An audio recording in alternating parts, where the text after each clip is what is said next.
ഈശോ മിശിഹായ്ക്ക് സ്തുതിയായിരിക്കട്ടെ. ഞാൻ കൊല്ലം ജില്ലയിലെ കൊട്ടാരക്കര എന്ന സ്ഥലത്തു നിന്നും വരുന്നു.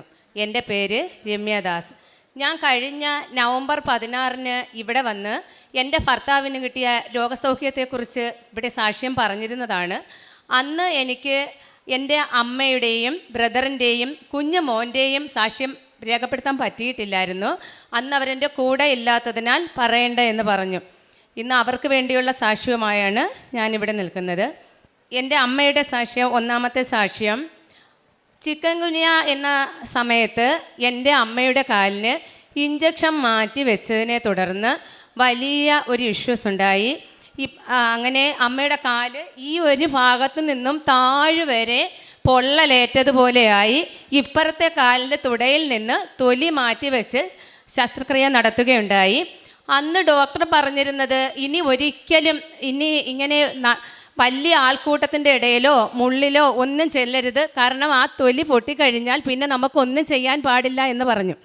അങ്ങനെ ഇരിക്കുമ്പോൾ 2022 സമയത്തിൽ അമ്മയുടെ കാലിൽ നമ്മുടെ 50 പൈസ തുട്ടിൻ്റെ വലിപ്പത്തിൽ ആ തൊലി പൊട്ടുകയുണ്ടായി.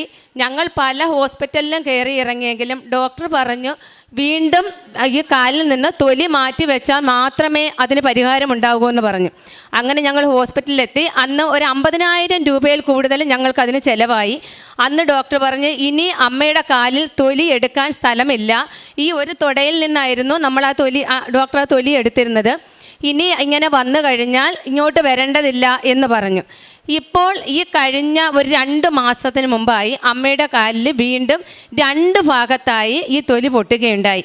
അപ്പോൾ അമ്മ കരഞ്ഞ് നിലവിളിച്ച് പറഞ്ഞു, അമ്മയെ എനിക്ക് ഇനി എൻ്റെ കാലിൽ ഇനി മാറ്റി വയ്ക്കാൻ തൊലിയൊന്നുമില്ല, പക്ഷേ എൻ്റെ മാതാവ് എനിക്കിത് മാറ്റിത്തരണേ എന്ന് പറഞ്ഞ് അമ്മ വിശ്വാസ പ്രമാണം ചൊല്ലി ഉറക്കെ നിലവിളിച്ച് കരഞ്ഞ് പറഞ്ഞതിനെ തുടർന്ന് അമ്മ ഉപ്പും തേനും ഒക്കെ തൊട്ട് പുരട്ടി പ്രാർത്ഥിച്ചതിൻ്റെ ഫലമായി പിറ്റേന്ന് രാവിലെ ആ 2 മുറിവുകളും ഉണങ്ങിയതായിട്ട് അമ്മ മാതാവ് ഞങ്ങൾക്ക് കാണിച്ചു തന്നു. ഈ ഒരു അനുഗ്രഹത്തിന് അമ്മ മാതാവിനോട് എത്ര നന്ദി പറഞ്ഞാലും ഞങ്ങൾക്ക് തീരില്ല. കാരണം എൻ്റെ ഭർത്താവിൻ്റെ രോഗത്തെ തുടർന്ന് എനിക്ക് കൂട്ടിന് പോകാനോ അമ്മയ്ക്ക് കൂട്ടിരിക്കാനോ ഒന്നും മറ്റാരും ഉണ്ടായിരുന്നില്ല. പിന്നെ പൈസയുടെ ബുദ്ധിമുട്ടും ഒക്കെ ഞങ്ങൾക്കുണ്ടായിരുന്നു. ആ ഒരു അവസരത്തിലാണ് എൻ്റെ അമ്മ മാതാവും അപ്പായും ഞങ്ങൾക്ക് ഇങ്ങനെ ഒരു രോഗസൗഖ്യം തന്നത്. പിന്നീട് അത് കഴിഞ്ഞ് അമ്മയ്ക്ക് വയറ് 2-3-4 മാസമായിട്ട് വയറുവേദനയെ തുടർന്ന് അമ്മ ഹോസ്പിറ്റലിലെത്തിയപ്പോൾ ഡോക്ടർ പറഞ്ഞു യൂട്രസിനകത്ത് മുഴയാണെന്ന് പറഞ്ഞു. അങ്ങനെ സ്കാൻ ചെയ്യാൻ പറഞ്ഞു. ഞാനങ്ങനെ അമ്മയോട് പറഞ്ഞു, അമ്മ ഉപ്പും നമ്മുടെ ഈ കൃപാസന പത്രവും കൊണ്ട് വേണേ പോകാനെന്ന് പറഞ്ഞ് അമ്മ അങ്ങനെ അവിടെ ചെന്ന് സ്കാനിങ്ങിന് മുമ്പായിട്ട് അമ്മ വിശ്വാസ പ്രമാണം ചൊല്ലി ഈ പത്രവും പിടിച്ച് അമ്മ സ്കാനിങ് റൂമിൽ കയറി. എന്തായാലും സ്കാനിങ് കഴിഞ്ഞപ്പോൾ അമ്മയ്ക്ക് യൂട്രസിൽ മുഴയില്ല എന്നുള്ള ഒരു അത്ഭുത സൗഖ്യം ഞങ്ങൾക്ക് കിട്ടി. പിന്നെ എൻ്റെ ബ്രദർ ഈ 2023 അവന് ഡെങ്കിപ്പനി, ഭയങ്കരമായ പനിയെ തുടർന്ന് ചെന്നപ്പോൾ ഡെങ്കിപ്പനിയാണെന്ന് അറിയിച്ചു. അങ്ങനെ ഞങ്ങൾ അടുത്തുള്ള ചടയമള ഹോസ്പിറ്റലിൽ ചെന്നപ്പോൾ അവിടുന്ന് മറ്റൊരു ഹോസ്പിറ്റലിലേക്ക് കൊണ്ടുപോകാൻ പറഞ്ഞു. മറ്റൊരു ഹോസ്പിറ്റലിൽ കൊണ്ടു ചെന്നപ്പോൾ കൗണ്ട് തീരെ കുറഞ്ഞു. പിറ്റേന്നായിട്ടും കൗണ്ട് പിന്നെ ഒരു കുറവും ഉണ്ടായിരുന്നില്ല. ആഹാരവും കഴിക്കത്തില്ല, വെള്ളവും കുടിക്കത്തില്ല, അങ്ങനെ ഒരു പ്രകൃതമായിരുന്നു ഇവൻ്റെത്. അങ്ങനെ ഉപ്പ് കൊണ്ടുവന്ന് കൊടുത്തിട്ട് ഞാൻ വേറെ ഒരു വഴിക്ക് പോയിട്ട് വന്നപ്പോൾ എൻ്റെ കയ്യിൽ ഉപ്പ് മാത്രമേ ഉണ്ടായിരുന്നുള്ളൂ. അങ്ങനെ ഉപ്പ് കൊണ്ടു കൊടുത്തിട്ട് ഞാൻ അവൻ്റെ പെണ്ണിനോട് ഞാൻ പറഞ്ഞു, മോളെ നീ ഇത് വിശ്വാസ പ്രമാണം ചൊല്ലി അവന് കൊടുക്കാൻ പറഞ്ഞു. അങ്ങനെ വിശ്വാസ പ്രമാണം അറിഞ്ഞുകൂടാന്ന് പറഞ്ഞപ്പോൾ ഞാൻ എഴുതി കൊടുത്തു. ഞാനും പ്രാർത്ഥിച്ചിട്ട് തിരിച്ചു വന്നു. അങ്ങനെ ഞങ്ങൾ വീട്ടിൽ വന്ന് ഞാനും എൻ്റെ ഭർത്താവും മുട്ടുമേൽ നിന്ന് ഉറക്കെ എൻ്റെ മാതാവിനോട് കരഞ്ഞ്, മാതാവേ എൻ്റെ കുഞ്ഞിനൊരാപത്തും വരുത്തല്ലേ, എനിക്ക് ആകെയുള്ള ഒരാങ്ങളെയാ, അവന് ഡെങ്കിയുടെ കൗണ്ട് കൂട്ടിക്കൊടുത്ത് അവന് രോഗസൗഖ്യം തന്നവനെ വീട്ടിലേക്ക് വിടണേ എന്ന്. കാരണം അവൻ ഹോട്ടലിൽ ഫുഡ് കഴിക്കാനൊക്കെ വളരെ വിഷമമായിരുന്നു. പിറ്റേന്ന് രാവിലെ വിളിച്ചപ്പോൾ അവൾ പറഞ്ഞു റിസൾട്ട് വന്നില്ല ചേച്ചി എന്ന് പറഞ്ഞു. പിന്നീട് ഉച്ചയായപ്പോഴേക്കും അവൾ എന്നോട് വിളിച്ച് പറഞ്ഞു, ചേച്ചി കൗണ്ട് കൂടി, ഞങ്ങളെ ഹോസ്പിറ്റലിൽ നിന്നും വീട്ടിലേക്ക് ഡിസ്ചാർജ് ചെയ്തു എന്ന് പറഞ്ഞു. റെസ്റ്റ് എടുക്കാൻ പറഞ്ഞു. ഇപ്പോൾ അവനൊരു കുഴപ്പവുമില്ല, നല്ല കണക്ക് രോഗസൗഖ്യം കിട്ടി.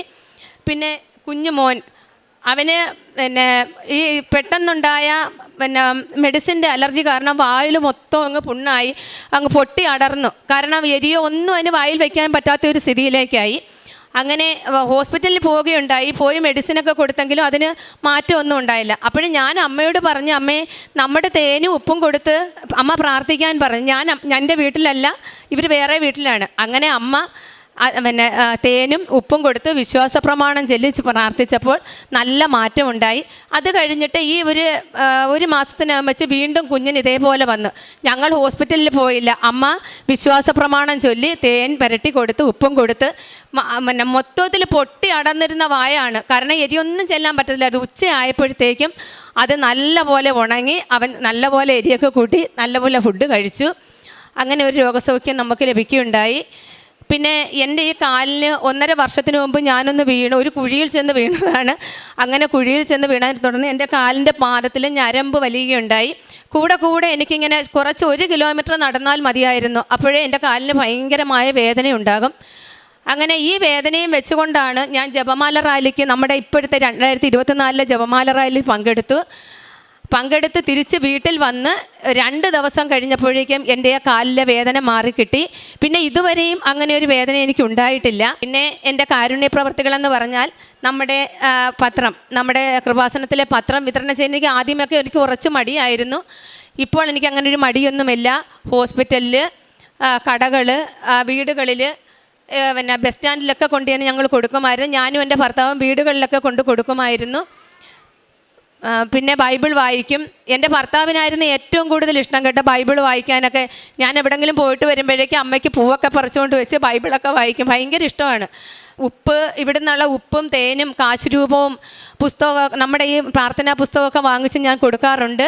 പിന്നെ ഞങ്ങളുടെ നാട്ടിലുള്ള സ്നേഹതീരം എന്ന വൃദ്ധസദനത്തിൽ 100-200ഓളം അമ്മമാരുണ്ട്. ആ അമ്മമാർക്ക് 2023 ഡിസംബർ 14-നും ഇപ്പം 2024 ഡിസംബർ 14-നും ഞങ്ങൾ 2-3 പേർ ചേർന്ന്, എൻ്റെ കുഞ്ഞമ്മയും മാമനും പിന്നെ 2-3 പേരും ചേർന്ന് ഞങ്ങൾ അന്നദാനം നടത്തുകയും അവരുടെ സ്വയം തൊഴിലിനുള്ള വസ്ത്രങ്ങൾ ഞങ്ങൾ വീടുകളിൽ നിന്നും ശേഖരിച്ച് കൊണ്ട് കൊടുക്കുകയും ചെയ്ത് അവർക്കൊപ്പം ഒരു നേരത്തെ ആഹാരവും കഴിച്ച് ഞങ്ങൾ മടങ്ങി. ഇത്രയൊക്കെയാണ് എൻ്റെ കാരുണ്യ പ്രവർത്തികൾ. ഇത്രയും തന്ന ദൈവമാതാവിനും തിരുകുമാരനും 1000 നന്ദി ഞങ്ങൾ അർപ്പിച്ചുകൊണ്ട് ഈ സാക്ഷി ഇവിടെ അവസാനിക്കുന്നു. ഇതിലും വലിയൊരു സാക്ഷ്യവുമായി ഇനിയും എന്നെ ഈ അൾത്താരയിലേക്ക് അമ്മയുടെ പ്രത്യക്ഷീകരണത്തിൻ്റെ സാക്ഷിയാക്കി എന്നെ ഉയർത്തണമേ എന്ന പ്രാർത്ഥനയോടെ നന്ദി.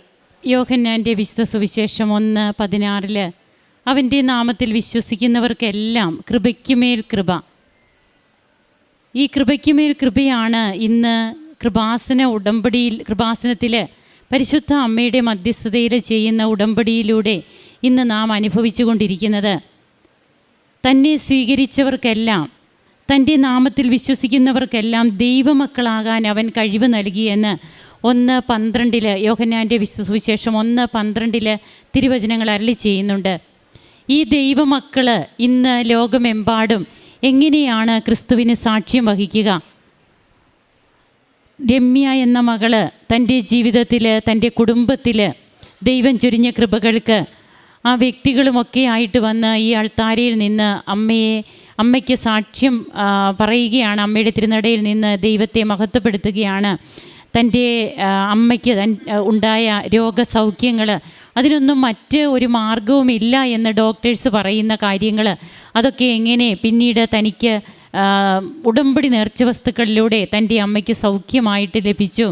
അതുപോലെ തൻ്റെ ബ്രദറിൻ്റെ കുഞ്ഞിൻ്റെ കാര്യം, തനിക്ക് തന്നെ കിട്ടിയ രോഗസൗഖ്യങ്ങൾ, അതായത് തനിക്ക് 1 കിലോമീറ്റർ പോലും നടക്കാൻ പറ്റാതിരുന്ന അവസ്ഥയിൽ ജപമാല റാലിയിൽ പങ്കെടുത്തത് വഴിയായിട്ട് കാലിൻ്റെ അസ്വസ്ഥതകൾ അത് പരിപൂർണമായിട്ട് എങ്ങനെയാണ് സുഖപ്പെട്ടത്. താനും തൻ്റെ കുടുംബവും അതുപോലെ ഉടമ്പടിയെടുത്ത മക്കൾ അവരെല്ലാവരും ഒരുമിച്ച് ചേർന്ന് ഇന്ന് എത്രയോ പേർക്ക് കാരുണ്യ പ്രവർത്തനങ്ങൾ ചെയ്യുന്നു. ഈശോയെ മഹത്വപ്പെടുത്തിക്കൊണ്ടുള്ള തങ്ങളുടെ ജീവിതം അങ്ങനെ മുമ്പോട്ട് നയിക്കുകയാണ്. കൃപയ്ക്കുമേൽ കൃപ പ്രദാനം ചെയ്യുന്ന ദൈവത്തിൻ്റെ കരുണയുള്ള കരുതലിൽ ഈ കുടുംബം എങ്ങനെയാണ് പുഷ്ടിപ്പെട്ട് മുമ്പോട്ട് പോവുക? തങ്ങൾക്ക് ഇതിനു മുമ്പുണ്ടായിരുന്ന ഒരവസ്ഥയല്ല തങ്ങളുടെ കുടുംബത്തിൽ ഇന്നുള്ളത്. ഒത്തിരിയേറെ പേരോട് ഈശോയെക്കുറിച്ച് സംസാരിക്കാനായിട്ട് തങ്ങൾക്ക് കഴിയുന്നു. കൃപാസന പത്രം കൊടുക്കുന്നതിന് തനിക്ക് ബുദ്ധിമുട്ടായിരുന്നു. എന്നാൽ അതൊക്കെ ഇന്ന് തനിക്കതൊന്നും ഒരു ബുദ്ധിമുട്ടല്ല. ഇന്ന് അതിലൊത്തിരി ആനന്ദം കണ്ടെത്തുകയാണ്. അങ്ങനെ കുടുംബം ഒന്നിച്ച് ഈ മകളിവിടെ തൻ്റെ 2ാമത്തെ സാക്ഷ്യം അൾത്താരയിൽ പറയുമ്പോൾ ഇനിയും തനിക്ക് വരണം.